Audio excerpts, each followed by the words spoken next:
오늘 말씀의 제목은 십자가 사랑으로 율법을 완성하신 예수님. 우리 예수님은 사랑을 가지고 율법을 완성을 하셨다. 그 율법의 완성은 다른 말로 하면 구원의 완성입니다. 우리를 구원하신 것은 사랑이다. 이 내용을 가지고 같이 은혜를 받도록 하겠습니다. 성도 여러분, 구약은 율법이라고 하고 신약 시대를 은혜의 시대, 은혜라고 말합니다. 그 구약을 대표하는 율법, 오늘 우리가 이것을 좀 예수님의 가르침을 통해서 산상설교 속에 이 율법이 무엇인가를 우리가 깨닫게 된다면 큰 은혜, 율법은 구원을 이루게 하는 그런 부분으로 연결되어 있기 때문에 오늘 이 설교야말로 정말 너무너무 귀한 영적인 그런 기초요, 뼈대요, 지붕이 되는 것입니다. 그래서 오늘 이 말씀이 여러분들에게 믿음의 그 어떤 확고한 그런 대들보를 놓을 수 있는 그런 부분이 되기를 소망하면서 저는 말씀을 여러분에게 전합니다. 율법이 왜 필요하냐 했을 때 한마디로 말하면 율법은 구원에 꼭 필요한 거다. 율법이 가지는 기능이 있어요.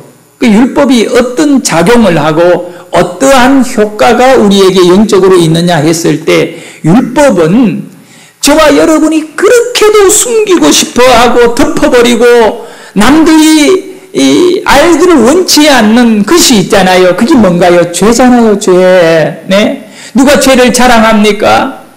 아니, 원수들은 다른 상대의 죄를 드러내기를 좋아하죠. 그리고 그러니 누가 나를 험담한다라고 하는 것은 다른 말로 하면 좀 원색적으로 표현하면 죄를 지적했다, 이렇게 보면 될 겁니다. 근데 율법의 기능이 있어요. 율법은 우리가 그렇게 숨기고 싶어 하는 죄를 자꾸 드러내버리는 것입니다. 우리가 죄가 없으면야 괜찮겠지만 죄가 있는데 그 율법이 더 우리에게 있으니 얼마나 부담스럽겠습니까? 그래서 요한복음 8장 5절에 보면 모세는 율법에 이러한 여자를 돌로 치라 명하였거니와 선생은 어떻게 말하겠나이까? 여러분, 율법이라는 것은요, 죄를 그냥 내버려 두지 않는다는 겁니다. 죄는 반드시 값을 치러야 된다는 거예요. 이 말씀이 왜 지금 예수님 앞에 이렇게 서기관과 바리새인들이 모세는 율법에 이러한 여자를 돌로 치라 명하였거니와 선생은 어떻게 말하겠나이까? 여러분, 율법이 갖고 있는 내용은 딱 하나입니다. 명령이잖아요. 어떤 명령이 있냐면 하라, 하지 마라. 하지 마라고 하는 것을 하면 죄인이에요. 하라고 하는 것을 안 하면 죄인이라는 것이 율법입니다. 그런데 여자가 간음을 하지 말라고 했거든, 율법에. 그런데 간음을 한 여자를 현장에서 잡아가지고 예수님께 끌고 와, 그 넓은 광장에 끌고 와가지고 사람들이 율법으로 지금까지 익숙해 있던 그 유대인들이요, 다 손에 돌을 들고 이제 율법에 의해서 이 여자를 죽이기 전에 예수님에게 시험을 한 겁니다. 아니, 자신들이 율법의 내용을 몰라가지고 물어본 것이 아니라 성경에 보면 예수를 시험하고자 함이라. 그리고 어떻게 시험하느냐 하면 예수님이 사랑을 강조했거든요. 원수도 용서해 주라고. 그런데 율법에 의하면 간음한 여인은 돌을 던져 죽여라. 그러니 우리 예수님께서 이 여자 살려주라 그러면 율법을 어기는 것이고, 이 여자 죽이라 그러면 예수님의 가르침, 원수를 내 몸같이 사랑하라고 한 그 주님의 가르침이 다 숲으로 돌아가는 겁니다. 다 부둔하게 되어 있는 거예요. 그리고 예수님을 낭떠러지에서 이제는 한 발짝도 물러날 곳이 없는 낭떠러지에서 이 율법을 가지고 우리 예수님을 영적으로 밀어버리는 거지요. 이런 어려운 상황이 이루어진 것입니다. 이걸 보면 율법을 가지고 우리 예수님을 공격한 사건입니다. 그런데 우리 예수님께서 그 힘들고 어려운 상황 속에 어떻게 이 율법을 완성을 하셨을까요? 죽어가는 한 여인을 살려주었느냐 말입니다. 여러분, 율법이 갖고 있는 최종 목표가 뭡니까? 구원입니다. 그런데 그 율법은 사람을 구원하지 못하고 오직 죄를 지적만 하고 율법이 거기까지만 힘이 있고 더 이상의 구원의 힘은 없어요. 네? 그런데 우리 예수님께서는 이제 그 율법이 가지고 있는 한계를 완전히 해결해 버리는 것입니다. 자, 우리 주님이 뭐라고 말씀하셨냐면 너희들 가운데 죄가 없는 자가 먼저 돌을 들어서 이 여인에게 던지라 이렇게 말씀한 겁니다. 죄가 없는 사람은 이 여인에게 돌을 던져라. 여러분, 오늘 서기관들과 바리새인들이 예수님에게 나온 이유는 뭡니까? 이 여자를 율법으로 어떻게 해결해야 되느냐라고 하며 율법에 의하면 돌을 던져서 죽여야 될 여자입니다 라고 말하고 있을 때에 우리 예수님이 그 율법을 버린 것이 아니라 그 율법을 그대로 원색적으로 사용하는 겁니다. 너희들 가운데 죄가 없는 자가 먼저 돌을 던지면 한 사람만이라도 죄가 없는 사람이 여기에 있다면 단 한 명이라도 죄가 없는 자가 있다면 그가 돌을 들어 던지게 되며 나머지 사람들이 던져도 무관하니 그냥 던지라는 겁니다. 그런데 그 많이 둘려있던 돌을 들고 이자에게 던지려고 마음의 작정을 하고 있던 예수님의 말씀 한마디에 돌이 이 여인에게 쏟아져 내릴 건데 소나기같이 내릴 건데 우리 예수님이 하신 그 말씀에 막혀가 돌이 던져질 수가 없는 것입니다. 말씀의 능력이 여기에 있는 것이지요. 너희들 가운데 죄가 없는 자가 돌을 먼저 던져라. 율법을 정확하게 적용을 했지만 그 율법에 의해서 이 여자에게 돌을 던질 자는 아무도 없더라는 겁니다. 왜요? 죄인이거든요. 그래서 성경에 보면 한 사람씩 다 돌을 그대로 내려놓고 그 광장을 떠나버린 것입니다. 그리고 마지막에 그 여인과 가늠하다 현장에 잡힌 여인과 끌고 온 사람들은 다 오히려 율법에 의해 본인들은 죄인임을 깨닫고 돌아가던 율법의 기능이 죄를 고발한다 했잖아요. 자기의 숨기고 싶어하는 죄가 예수님의 말씀에 의해가 다 드러나니까 서기관들도 얼마나 자신들이 매일 말씀을 이렇게 기록하면서 거룩한 척했습니까? 자기가 죄인이라는 걸 깨닫고 돌아가고 바리새인들도 죄를 깨닫고 돌아갔어요. 그런데 거기에 남아있는 분은 예수님하고 여인밖에 없어요. 사실은 예수님이 먼저 돌을 들어 던지면요 다 돌을 던질 수, 왜냐하면 예수님은 죄가 없잖아요. 죄가 없는 자가 먼저. 근데 우리 예수님이 뭐라고 말씀하나요? 나도 여인아 나도 너를 정죄하지 아니하노니. 나도 너를 정죄하지 않는다는 겁니다. 돌아가서 다시는 죄를 짓지 마라. 다시는 죄를 짓지 마라. 이전에는 죄를 지었다는 거잖아요. 다시는 죄를 짓지 마라. 여러분, 이 말씀이 11절이에요. 요한복음 8장 11절인데 그 11절 바로 뒤에 12절의 내용이 뭔지 아세요? 너무 놀라워요. 이 여인을 정죄하지 않는다 이 말씀을 한 이후에 12절에 나는 세상의 빛이니, 어두운 가운데 빛이다는 겁니다. 죄가 있는 곳 가운데 의가 된다는 이야기입니다. 이 말씀은 나는 세상의 빛이니 나를 따르는 자는 어두움에 다니지 아니하고 세상의 빛을 얻으리라. 우리에게 필요한 것은 빛입니다. 의의 빛입니다. 하나님의 빛입니다. 진리의 빛입니다. 우리가 다른데 율법을 통하여 빛을 얻을 수가 없는 거예요. 율법은 죄를 보여줍니다. 어두움을 보여줍니다. 우리가 얼마나 칠흑 같은 어두움에 갇혀있는가를 깨닫게 해주는 겁니다. 그 어두움에서 밖으로 나오기 위해서는 예수님을 따라야 됩니다. 나는 빛이다. 나를 따르는 자는 어두움에 거하지 아니한다. 그러므로 우리는 이제 예수가 빛이시다. 그분은 빛으로 우리에게 오신 분이십니다. 말씀이 육신이 되어 말씀의 빛으로 우리에게 오신 분이 예수님이십니다. 얼마나 놀라워요. 네? 이 여자를 나도 너를 정죄하지 않는다. 나도 너를 그냥 보낸다. 죄를 가진 여인을 그냥 보내면서 다시는 죄를 짓지 말라. 이 여자를 살려줬잖아요. 살려준 것입니다. 오늘 우리 예수님은 바로 이런 분입니다. 저가 여러분이요, 하나님 앞에 돌에 맞아 죽어야 될 사람들인데, 네? 다 영적으로도 하나님을 온전히 못 섬겼어요. 네? 그리고 행위적으로도 보면 참 죄가 많은데 생각으로도 죄를 짓고요. 근데 우리 주님은 내가 빛이다. 나를 따르라. 여러분, 요한복음 1장 17절에 보면 예수님이 정말 진리의 빛임을 분명히 우리에게 말씀합니다. 율법은 모세로 말미암아 주어진 것이요 은혜와 진리는 예수 그리스도로 말미암아 온 것이라. 우리에게 예수가 있으면 됩니다. 예수를 믿으면 됩니다. 그래서 우리 예수님이 오늘 본문 마태복음 5장 17절에 뭐라고 말씀하냐? 나는 율법을 폐하려는 자가 아니다. 그렇게 생각하지 마라. 내가 율법을 버리는 것 아닌다는 거예요. 율법 필요 없고 그냥 나 믿으면 된다는 게 아니에요.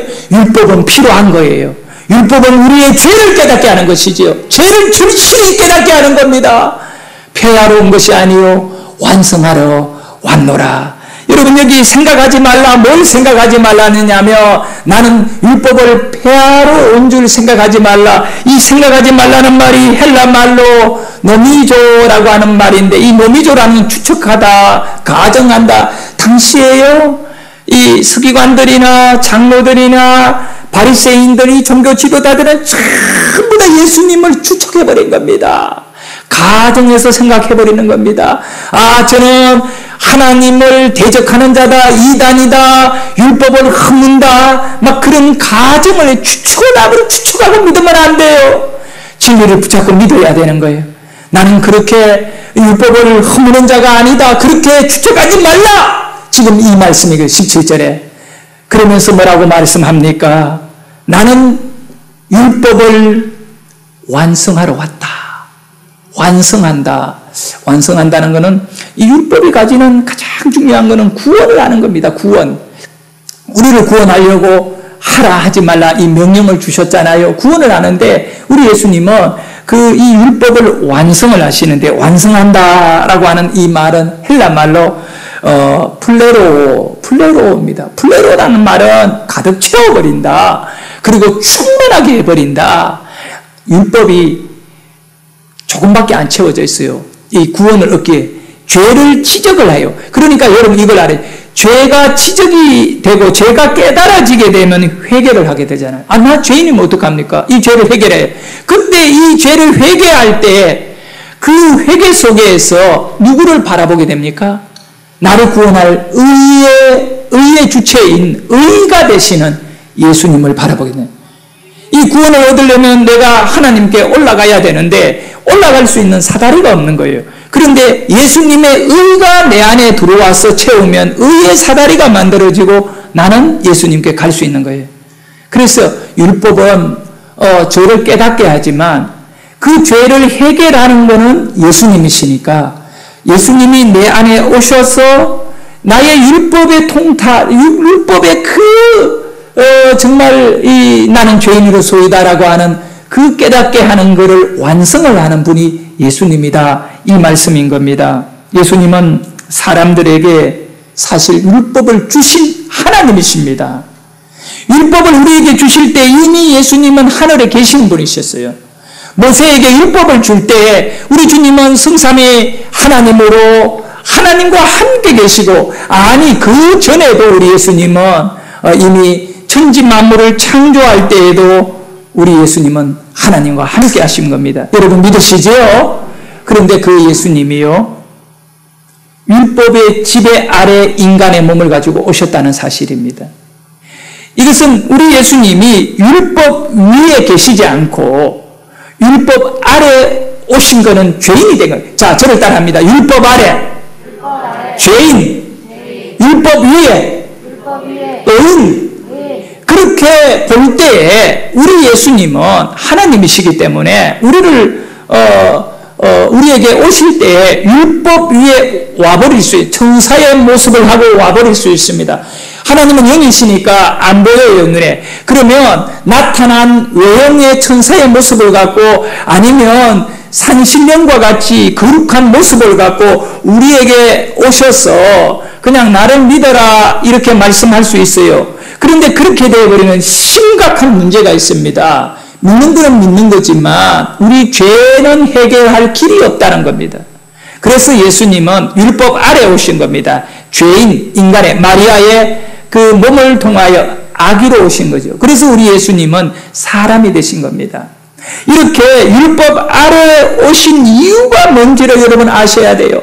만약에 율법 위에 오셨더라면 당시 종교 지도자들이 누구보다 앞장서서 예수님에게 나와 예수님을 찬양하고 예수님을 경배했을 겁니다.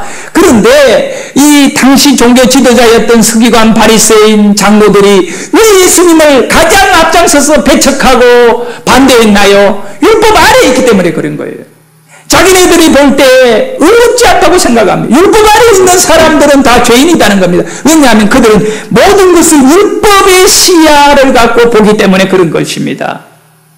근데 왜 우리 예수님은 율법 위에 계시는 분이 율법 위에 계시면서 우리에게 왔었으면 확실하게 모든 사람이 이분은 하나님이다 알 수 있게끔만 왜 율법 아래에 오셔가 우리를 그렇게 헷갈리게 만들고 왜 당시에 서기관이나 바리새인들이 예수님을 이단이라고 하나님을 대적하는 자 율법으로 보면 예수님은 문제가 있는 거예요. 율법을 깨는 자로 보이는 거예요. 그런데 우리 예수님이 그걸 지금 말해요. 나는 깨는 것이 아니라 완성하는 것이다. 여러분 어미 암탉이 유정란을 가슴에 품고 21일이 지난 다음에 그 계란 속에 있던 병아리가 나오기 위하여 껍질을 깨어야 나올 거 아닙니까? 그 껍질 안에 갇혀있으면 이 병아리는 죽는다고요. 살아갈 수가 없어요. 그래서 어미가 그걸 쪼아주잖아요. 쪼아주는 거잖아요. 밖에서 쪼아주고 안에서 쫓고 이래가지고 깨가 나오잖아요. 우리가 안에서 내가 죄인입니다라고 소리칠 때 우리 예수님이 너의 거룩하게 되면 나를 믿어야 된다. 내가 너를 위하여 죄를 다 갚았다. 십자가로 갚은 거예요. 그래서 율법 아래 와야 우리 죄를 짊어질 수 있는 것이지 율법 위에 있으면 우리 죄를 질 수 없기 때문에 우리 예수님은 율법 아래 오신 것입니다. 그래서 이것을 말씀으로 정리해 주신 것이 있어요. 사도 바울이요. 갈라디아서 4장 4절과 5절에서 이 내용을 명확하게 정리를 해버렸어요. 자, 읽습니다. 시작.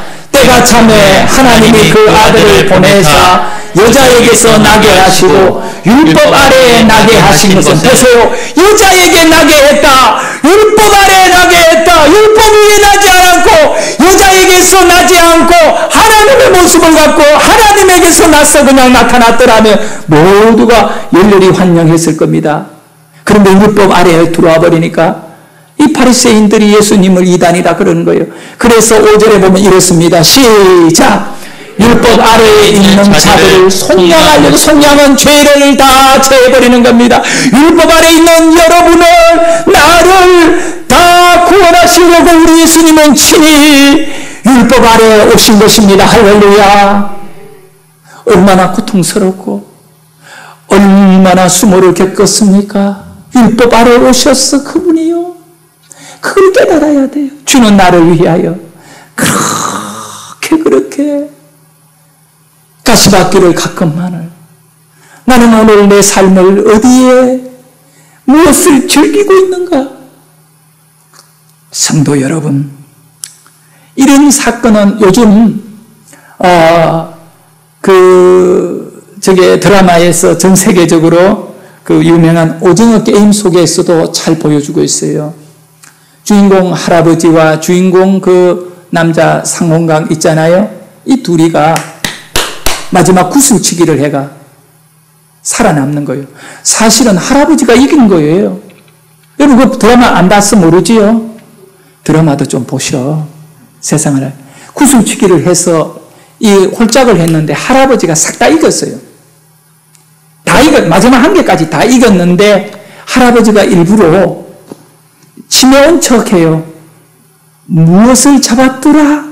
네가 홀이라고 했니? 자기는 모르는 척해요. 그리고 손을 펴놓고 물어봐요. 홀수가 딱 나왔는데 그 젊은이에게 물어봐요. 네가 짝이라고 했나 홀이라? 그러니까 이 젊은이가 짝이라고 했대요. 그러니까 마지막 하나를 돌려요. 마지막 이긴 거를 돌려줘요. 아니 하나를 더 주지. 그렇게 해가 계속 져줘요. 다 끝났어요. 나중에 이 게임이 끝나고 상급을 다 받고 난 다음에 병원에서 할아버지가 죽어가요. 이분이 오징어 게임에 돈을 투자하고 설계한 장본인이거든요. 그리고 이 사람이 그 할아버지를 찾아가 묻습니다. 그때 차라리 당신이 왜 이 나쁜 짓을 했느냐, 비겁하지 않느냐, 막 그런 얘기하니까 너는 그럼 깨끗하게 살았냐 이거예요. 네가 그때 나하고 구슬치기 할 때 네가 나를 속였지 않느냐, 내가 일부러 너한테 져줬지 않느냐. 그때 충격을 받고 돌아 나와요. 여러분 그걸 가르쳐 뭐냐 하면 할아버지가 먼저 구슬치기 하기 전에 제안을 해요. 나의 구슬과 너의 구슬을 하나로 만드는 깐부를 맺자. 여러분 깐부라는 거 알지요? 요즘 아이들은 그런 게 없습니다만은 제가 이렇게 자랄 때 시골에 구슬이나 딱지 이런 거를 통 하나에다가 둘이가 다 넣어놓고요 공동으로 소유하는 겁니다. 저 같은 경우에는 이 구슬치기도 잘 못하고 딱지치기도 잘 못하고 하여간 이런 우리 아버지는 노름으로 망했는데 그 우리 아버지가 못해서 그런지 나도 못해요 잘. 근데 독특하게 제가 볼 때는 내 2살 어린 동생이 나보다 훨씬 나이도 어린데 딱지를 언제나 많이 따고 구슬도 언제나 큰 깡통에 가득 채워놓고 있어요. 그래서 한 번씩 내가 동생을 자꾸 이렇게 꼬시고 설득해서 나하고 너하고 깐부 맺자. 그러니까 동생이 절대 안 하려고 하는 거지요. 왜냐하면 형하고 같이 깐부했다가는 자기 것을 갖고 가가 다 잃어버리니까 책임을 물을 수 없거든요. 깐부에 대해서는. 네. 여러분 깐부가 뭐냐? 내가 얼마나 가졌냐 중요하지 않아요. 내가 1만 가지고 있더라도 아니 없어도 괜찮아요. 상대방이 100을 가지고 있더라도 깐부를 맺으면 상대방의 것을 쓸 수가 있어요. 같이 사용할 수 있어요. 우리 예수님께서 이 율법 아래 오신 거는 의를 가지고 율법 아래 들어오셔가지고 죄를 우리 예수님이 담당해버리는데 여러분과 임마누엘 그러니까 깐부를 맺으신 것입니다. 그분에게 절대 손내겠지만 우리를 살리려고요. 이것이 뭐냐? 율법의 완성인 것입니다. 이것이 하나님의 사랑인 것이거든요. 그렇지 않으면 우리는 절대 살 수가 없는, 구원을 얻을 수가 없는 자들입니다. 예수님께서 어떻게 율법을 완성하셨나요? 어떻게 율법을 완성하셨냐? 답은 간단하죠. 예수님께서 십자가를 통하여 죽음으로 율법을 완성해버립니다. 그러면 십자가 죽음이 뭡니까? 사랑입니다. 하나님의 사랑입니다. 그러니까 율법이라는 것은 어떻게 완성을 하느냐 하면 도덕으로 완성되는 게 아니에요. 의로 그게 아니라 사랑으로 완성이 되는 것입니다. 그래서 우리 예수님이 내가 율법을 폐하러 온 줄 생각하지 말라. 나는 율법을 완성하러 왔다. 바로 우리를 사랑하셔서 온 것입니다. 그리고 우리를 구원해 주시는 것이지요. 빌라도가 신문을 했어요. 예수님을. 그래 보니까 죄가 없어요. 사실 죽일 이유가 없어요. 근데 그 6월절이 되면 죄수한 사람을 풀어주는 그런 그 의식을 해요. 그래가 민심을 또 이렇게 끌어안는 거죠. 로마 제국이.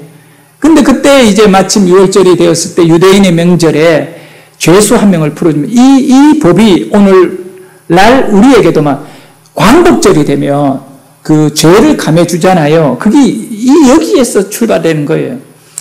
풀어주는데 그때 빌라도가 누구를 풀어주기를 원했느냐 하면 사람들이 좋아할 줄 알고 엄청 많은 군중들이 예수님을 재판한다니 구경하러 나왔어요. 최고의 그때 구경거리겠지요. 그때 빌라도가 딱 선포를 합니다. 너희들의 명절에 내가 선물을 하나 주겠다. 그러면서 예수를 풀어주겠다.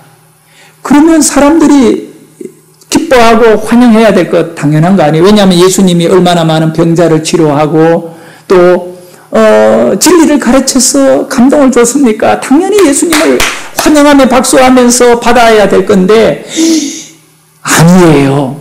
이 결정적인 순간에 그들이 외친 것은 바라바를 풀어주라는 겁니다. 바라바를 풀어주고 예수를 죽이라고 말합니다. 예수를 십자가에 못 박아라! 십자가에 못 박아라! 외치는 거예요. 네. 그렇게 예수님을 따라들던 그 많은 사람들이요. 결정적인 순간에는 여러분 예수님을 십자가에 죽여라고 세상 편에 서버리는 것입니다. 네, 우리가 이걸 꼭 맹심해야 됩니다. 지금 은혜 받았고요.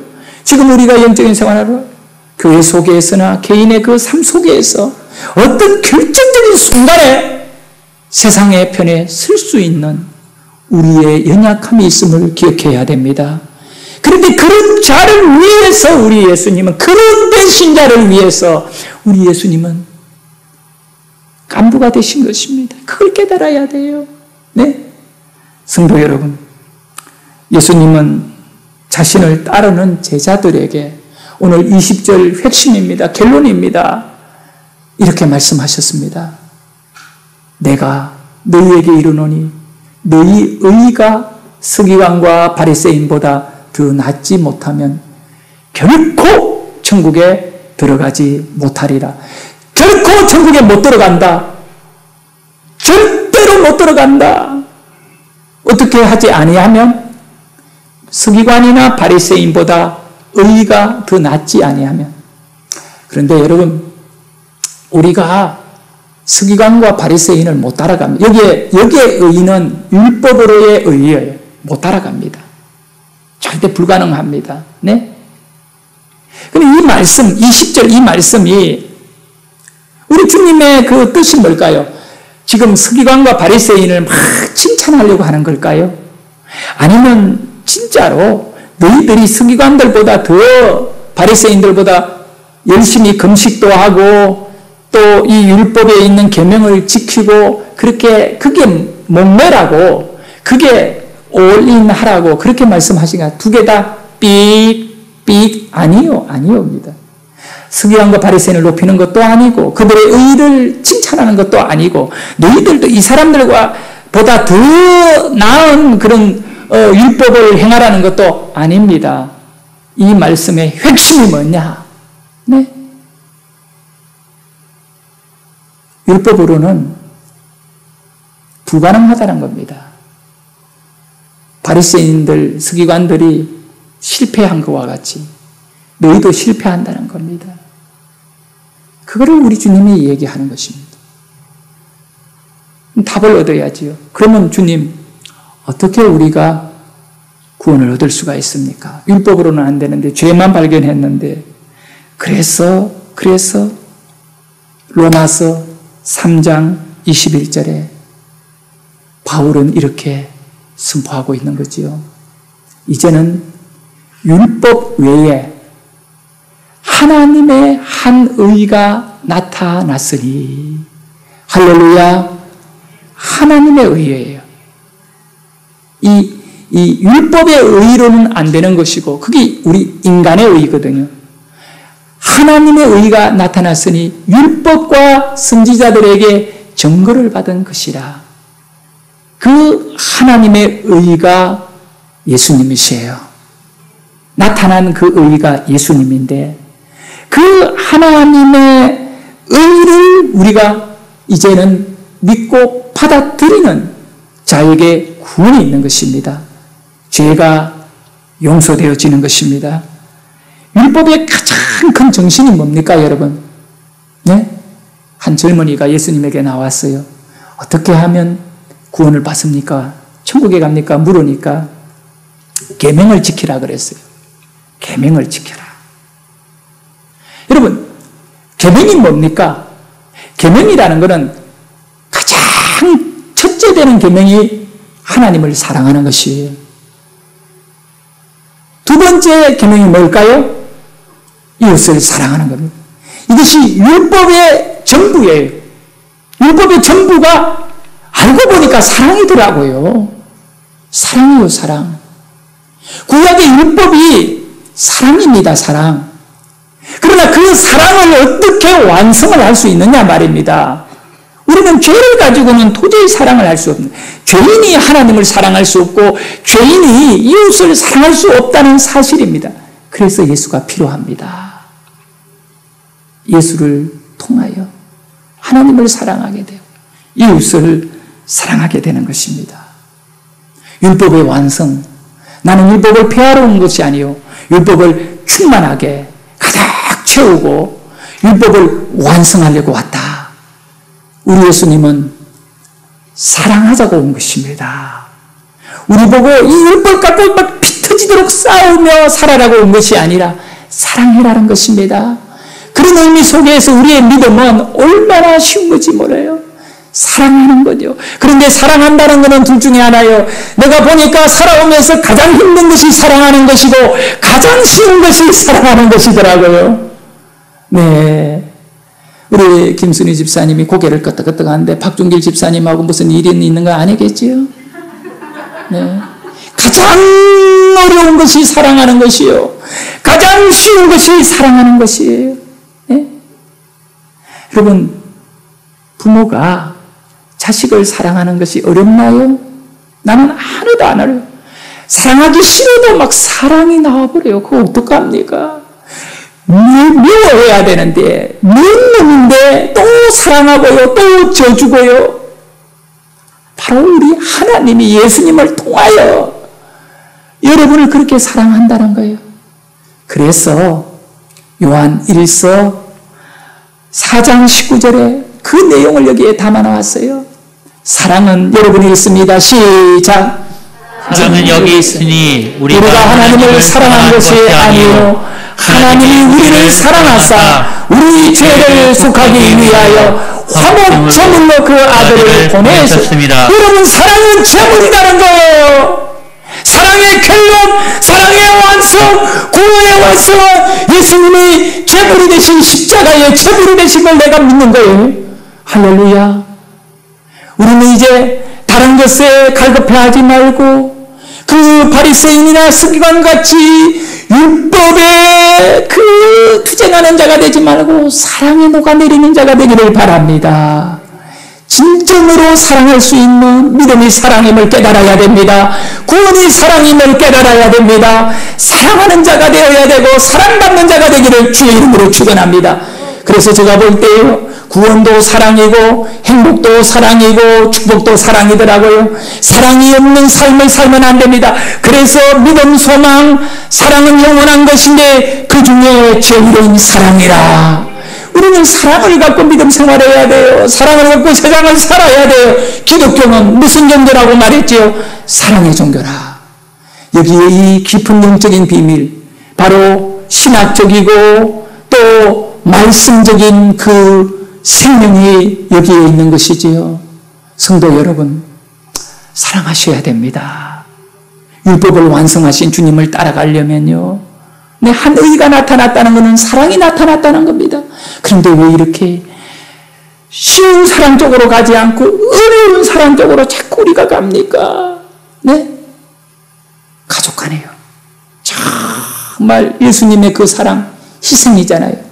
자기를 그냥 율법 아래로 들어와 버리는 우리를 사랑하는. 그리고 우리 성도 간에도 지금 사랑이 있느냐 이거예요. 사랑으로 지금 우리가 예배하고 사랑으로 만나고 현장 예배의 중요성이 여기에 있는 겁니다. 만나야 사랑하니까. 그것 때문에 우리가 현장 예배를 고집하고 목숨 걸어야지. 아니 다른 어떤 나는 예배 드리는 사람이야, 나는 현장에 있어서 이걸 자랑하려고 현장 예배를 고집한다면 또 다른 율법주의자예요. 사랑하려고, 나는 사랑에 목마른 자요, 하나님이 내게 이 사랑에 갈급한 은혜를 주셨는데 나는 사람을 만나야 되는데 만나 믿음의 공동체를 이루고 하나님을 뜨겁게 경배하고 사랑해야 되겠고, 그 사랑을 하고 싶은데 예배의 문이 닫혔으니 이걸 열어야겠다. 그래서 고통받고, 아니면 성도를 섬겨야 되는데 우리 성도님들과의 깊은 영적인 교제를 하고 싶은데 예배의 문이 닫혔으니 만날 수 없으니 갈급하고 안타까워 현장 예배를 그리워하고 사랑해야지요.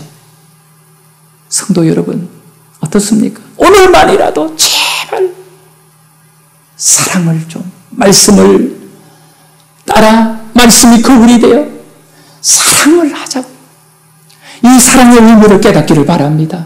정말 주의 분을 사랑하시기를 바랍니다. 그리고 사랑으로 이렇게 하나 되기를 바랍니다. 하나님 아버지